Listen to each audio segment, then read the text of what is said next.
Please, তোমরা তো জানো না কখন তোমরা মরবা। শোনো, তুমি অপরাধ করিও যদি তোমার মনে হয় আল্লাহ তোমাকে দেখে না, তখন করিও। তুমি অপরাধ করিও যদি তোমার মনে হয় আল্লাহ তোমাকে জিজ্ঞেস করবে না, তুমি নিশ্চিত বেঁচে যাবা। তুমি অপরাধ করিও যদি তোমার মনে হয় যে আল্লাহ তোমার জন্য জাহান্নাম নির্ধারণ করবে, আর তুমি আল্লাহকে বলবা আল্লাহ আপনি বললেই হবে না, আমি জাহান্নামে যাবো। যদি এই ক্ষমতার অধিকারী হও তাহলে তুমি অপরাধ করিও। তোমাকে বলি, মহিলা, মা, বোন, চাচা, চাচি, নামাজ ছাড়া মানুষ মুসলমান থাকে না। ওয়াল্লাহি আমি বলছি না কোথায় বাঁধবেন, তর্ক পরে। আমি বলছি আপনি নামাজটা স্টার্ট করেন। আমি বলছি না যে তারা ওই 20 রাকাত পড়বেন না 8 রাকাত পড়বেন। আমি বলছি যে আপনি পড়েন, 2 রাকাত হইলেও পড়েন। আমি বলছি যে আপনি ঈশান নামাজ 15 রাকাত দরকার নেই, আপনি শুধু 4 পড়েন। আমি কি বলছি সুন্নত বাদ দিতে?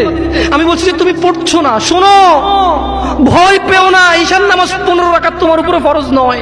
আমি তোমাকে না করছি না 15 রাকাত পড়তে। আমি বলছি যে তুমি নামাজই পড়ো না, 4 পড়ো। এই 4 রাকাত ঈশা না পড়লে তুমি মুসলিম নও। 3 রাকাত মাগরিব না পড়লে তুমি মুসলিম নও। 4 রাকাত আসর না পড়লে তুমি মুসলিম নও। দেখো, আমাকে দোষ দিও না। বুখারী খোলো, সালাত অধ্যায়ে যাও, আযান অধ্যায়ে যাও। আল্লাহর নবী বলেছে, তারা ওরা কাফির, ওরা মুশরিক, ওদের আর আমি মুহাম্মদুর রাসূলুল্লাহ সাল্লাল্লাহু আলাইহি ওয়াসাল্লামের উম্মতের মধ্যে পার্থক্য হচ্ছে নামাজ। সুবহানাল্লাহ। ও সাহাবা, ও উম্মত, তুমি চিনবা মুহাম্মদের উম্মতকে সাল্লাল্লাহু আলাইহি ওয়াসাল্লাম। ও আমার উম্মত, তুমি কি আমার উম্মতকে চিনতে চাও? শোনো, তারা যারা আমার উম্মত না, আর এরা যারা আমার উম্মত, ওটা আমার উম্মত যেটা নামাজ পড়ে আমার উম্মত। তুমি আল্লাহ নবীর উম্মত ছাড়া কিভাবে মুসলমান হবা? তোমাকে আমি বলি, নামাজটা ছাড়ি প্লিজ। তুমি যে যে অপরাধে লিপ্ত আছো ছেড়ে দাও, চেষ্টা করো, কিন্তু নামাজটাকে তুমি এখন থেকে করবা। তোমার ফজর মিস হওয়া চাই না। তুমি যদি সারা জীবন নামাজ না পড়ো, আমার যায় আসে না। তুমি যদি সারা জীবন নামাজ পড়ো, আমার কিছু লাভ আছে। তুমি নামাজ পড়লে নাকি আমি আমার লাভে কথা বলছি। শোনো, তুমি নামাজ না পড়লেও আমার লাভ আছে। কি? ইন্নামাল আমালু বিন্নিয়াত। আমি নেকির উদ্দেশ্যে কথা বলছি, আমার নেকি হয়ে যাবে। কে ঠেকাবে? তুমি তো আর আল্লাহকে ঠেকাইতে পারবা না। তুমি নিজেকে না নামাজ থেকে বিরত রাখতে পারবা, আল্লাহ যদি নেকি দিয়ে ঠেকাইতে পারবা? তাহলে আমরা সবাই মিলে বলি, আল্লাহর দিকে তাকে শেভ করিয়েন না। দেখেন, এটা অনেক কিছু না, এমন না যে শেভ করলে আপনি একেবারে কাফের হয়ে গেছেন, মুশরিক হয়ে গেছেন, এমন না। লজ্জা থাকা উচিত। কিভাবে কাটতেছেন? কিভাবে? মহিলার ওঠে না, আপনার ওঠে, কেমনে কাটতেছেন? গলা কেটে দিবেন? কাটবেন না কেন? এটা হারাম। এটা কাটো তো হারাম। শুকর খাওয়া কি হারাম? এই যুবক, তুমি দাঁড়াও, সবাই লক্ষ্য করবেন না, ওর কেউ ভিডিও করিও না, পরে লজ্জা পাবে ইন্টারনেট আসলে। তোমাকে এখন শুকরের মাংস দেবো, খাবা? কেন খাবা না? জোরে বলো। আপনি শুকরের মাংস খাবেন? আপনি কুকুরের মাংস খাবেন? কেন খাবেন না? কেন? কেমন হারাম? শুকর মাংস খাওয়া কি হারাম? এই এখানে তাহলে আমি বলছি না, কেউ কি রাজি হবে তার বোনের সাথে জানা করতে? কেন? কেন? কেন? কেন? তো নামাজ না পড়া কি? শুকরের মাংস খাচ্ছ না হারাম দেখে, নামাজ ছেড়ে দিচ্ছ, তো সেটা তো হারাম। তার মানে তোমার যদি স্বাদ লাগতো, আর তোমার বাপ মা যদি শুকরের মাংস খাইতে, তুমিও খাইতা, হারাম আর বাস্তা। তোমার বাপ নামাজ পড়ে না যুবক, তাই তুমি নামাজ পড়ো না। তোমার বাপে ভাত খায়, তাই তুমি ভাত খাও। পাকিস্তানের রুটি খায়, তাই ওরা রুটি খায়। চাইনিজরা এইভাবে লাঠি দিয়ে খায়, ওরা লাঠি দিয়ে খায়। শোনো, তুমি বলতে চাচ্ছ তুমি শুকর খাও না কারণ এটা হারাম, তুমি মিথ্যু। তুমি একটা চরম মিথ্যাবাদী, ধোঁকাবাজ। তুমি বলছো তুমি শুকর খাও না, এটা হারাম না? তাহলে তুমি নামাজ না পড়ো তো হারাম, তুমি কেমনে ছেড়ে দিচ্ছ? এই যুবক, তোমাকে যদি বলে ন্যাংটা হয়ে হাঁটো, হাঁটবা? কেন? কেন? কেন? ন্যাংটা হয়ে কেন হাঁটবা না?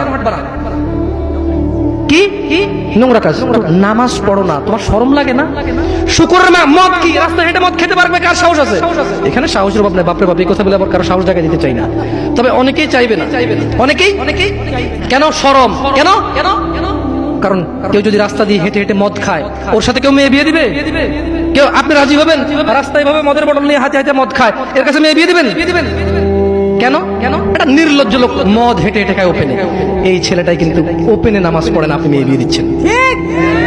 আপনি নাকি ধার্মিক? হ্যাঁ, চিটিং।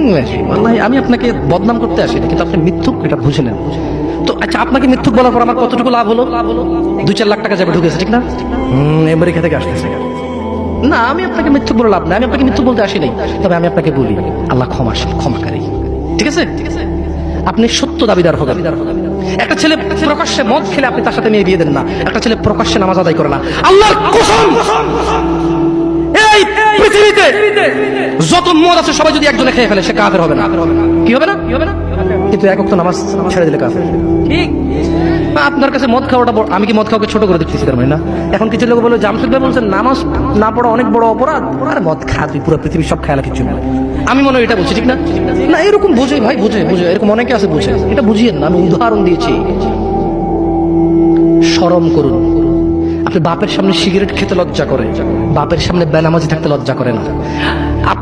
আপনারা আপনার স্ত্রীদের সাথে যে ঘুমান, ছেলে সন্তানের সামনে ঘুমান লজ্জা করে, কিন্তু ছেলের সামনে বেনামাজি থাকেন লজ্জা করে না। আপনি বুঝেন এই পৃথিবীতে লা ইলাহা ইল্লাল্লাহ বলার পরে, লা ইলাহা ইল্লাল্লাহ বলার পরে, ওয়া আন্না মুহাম্মাদুর রাসূলুল্লাহ বলার পরে শিরক, আল্লাহর সাথে অংশীদারিত্ব হচ্ছে সবচেয়ে বড় অপরাধ। ঠিক আছে, এরপর কাজ হচ্ছে সালাত, এরপর কাজ কি? নামাজ। এরপর কাজ কি? নামাজ। আপনি জানেন এই নামাজ না পড়লে মানুষ কাফের হয়ে যায়, অথচ মানুষ ন্যাংটা হয়ে হাঁটতে লজ্জা পায়, মানুষ প্রকাশ্যে মদ খেতে লজ্জা পায়, মানুষ প্রকাশ্যে দাঁড়িয়ে পেশাব করতে লজ্জা পায়, মানুষ প্রকাশ্যে প্রেমিকের সাথে কথা বলতে লজ্জা পায়, মানুষ বাপের সামনে সিগারেট খেতে লজ্জা পায়, মানুষ প্রকাশ্যে শুকর মাংস খাবে না, মানুষ প্রকাশ্যে সিগারেট খায় না, মানুষ প্রকাশ্যে গাঁজা খায় না, মানুষ প্রকাশ্যে নাচে না, মহিলারা প্রকাশ্যে গোসল করতে লজ্জা পায়, পুরুষরা প্রকাশ্যে পায়খানা করতে লজ্জা পায়, কিন্তু কেউ এত জঘন্যতম অপরাধ যা না করলে কাফের হয়ে যায়। প্রকাশ্যে সবাই আজান চলে, কেউ মসজিদে আসে না, কেউ লজ্জা পায় না। তাহলে দুনিয়া কি বলেন তো? তুচ্ছ খেলতামাশা। নামাজটাকে ঠিক করেন। যদি আল্লাহ আমাকে বাঁচায় রাখে আগামী বছর আনলে, আজকে পরিচয় দিয়ে গেলাম। কি দিয়ে গেলাম? আমার নাম জামশেদ মজুমদার, এটাই আমার চলে, কোনো আলেম মোল্লা মুন্সি তেমন কিছু না, কোন রকমের যা পারি তা বলি। যদি আপনাদের প্রয়োজন হয় ভবিষ্যতে ডাকবেন। আজকে আল্লাহ ভীতি নিয়ে কথা বলে গেছি, পরবর্তী সময় আসলে ইনশাআল্লাহ কোন আমাল করলে মানুষ জান্নাতে যাবেই যাবে এটা নিয়ে কথা বলবো ইনশাআল্লাহ। আসসালামু আলাইকুম ওয়া রাহমাতুল্লাহি ওয়া বারাকাতুহু। আমি তো হারাম রিলেশনশিপ, লা লা লা এগুলো বলা আছে অনেক। হারাম রিলেশন না, যারা প্রেম প্রীতি করে এগুলো নিয়ে না না, তাহলে একটা মানে পরকিয়া। আমাকে দেখেছি কই প্রশ্ন কোথায়? না, প্রশ্নটা লিখতে বলেছিলাম তো লেখা হয়নি। পরকিয়া। আচ্ছা, একটা প্রশ্ন করি আপনাদের। প্রশ্নটা হচ্ছে ঘুকে বিসমিল্লাহ বলে খেলে হারাম হালাল হবে? হাসতেছেন, গু বিসমিল্লাহ বলে খেলে হারাম হবে না হালাল হবে? হারাম হবে। কেউ যদি জিনা করতে যায়, যদি বলে যে বিসমিল্লাহ আল্লাহুম্মা জান্নিবনা শাইতান ওয়া জান্নিবিশ শাইতানা মা রাযাকতানা, জিনাটা হালাল হয়ে যাবে? হ্যাঁ। কেউ মক্কা শরীফে গিয়ে কাবার পাশে বসে যদি মদ খায় হালাল হয়ে যাবে? তো আপনার সাথে পুরুষে কথা বলা গুনাহ, পুরুষ মহিলার সাথে কথা বলা গুনাহ, তো এটা কিভাবে হালাল করবেন? একটা ছেলে বলতেছে যে হুজুর আমরা প্রেম করি, বিয়ে করলে হালাল হয়ে যাবে না? আমি বললাম বলদ, বিয়ে করলে তোর প্রেমটা হালাল হবে না, ওটা তো গুনাহ। তুই কবুল বলার 1 সেকেন্ড আগ পর্যন্ত এগুলো সব গুনাহ ছিল। কবুল বলছস, কবুল না বলে যে কাজ করেছিস আর কবুল বলে যে কাজ করবি, পার্থক্য হচ্ছে কবুল বলার পরে যতগুলো করবি এগুলো আর হারাম হবে না, কিন্তু কবুল বলার আগে যা করছিস সবই হারাম। হারামকে কখনো হালাল বানানো, হারামকে হালাল বানানো যাবে না। বরঞ্চ এটা করতে পারিস যে আমি হারামে ছিলাম, আমি এখন এটা হালাল করেছি, আল্লাহ তুমি আমার হারামটাকে ক্ষমা করো। হারাম কখনো হালাল হবে না। আসসালামু আলাইকুম ওয়া রাহমাতুল্লাহি ওয়া বারাকাতুহু।